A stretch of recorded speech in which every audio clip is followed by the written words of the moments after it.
Assalamualaikum warahmatullahi wabarakatuh.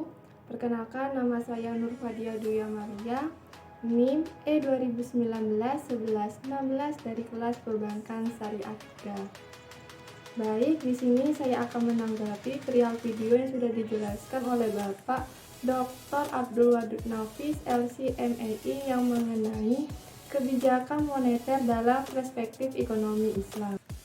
Nah, apa sih kebijakan moneter? Kebijakan moneter adalah seperangkat kebijakan ekonomi yang dibuat untuk mengatur ukuran serta tingkat pertumbuhan pasokan uang di dalam perekonomian negara. Selanjutnya, jenis-jenis kebijakan moneter itu ada dua. Yang pertama, kebijakan moneter ekspansif adalah kebijakan yang diambil untuk meningkatkan jumlah uang yang beredar. Nah, tujuannya itu adalah mengatasi pengangguran dan meningkatkan daya beli masyarakat. Yang kedua, kebijakan moneter kontraktif adalah kebijakan untuk mengurangi jumlah uang yang beredar. Kebijakan ini dilakukan saat negara tengah mengalami inflasi. Kebijakan ini disebut juga dengan kebijakan uang ketat. Baik, selanjutnya tujuan kebijakan moneter. Yang pertama, mengedarkan mata uang sebagai alat penukaran dalam perekonomian. Yang kedua, menjaga kestabilan harga.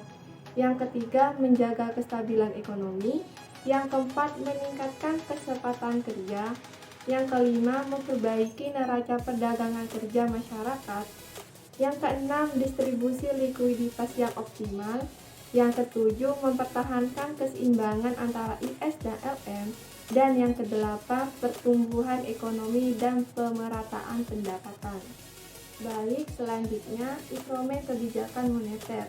Yang pertama, kebijakan operasi pasar terbuka. Yang kedua, kebijakan diskontel. Yang ketiga, kebijakan cadangan kas. Yang keempat, kebijakan kredit ketat. Yang kelima, kebijakan dorongan moral. Dan yang keenam, penyesuaian tingkat suku bunga. Selanjutnya, beberapa mazhab instrumen kebijakan moneter dalam ekonomi Islam. Itu ada dua. Yang pertama, mazhab pertama atau iqtisoduna.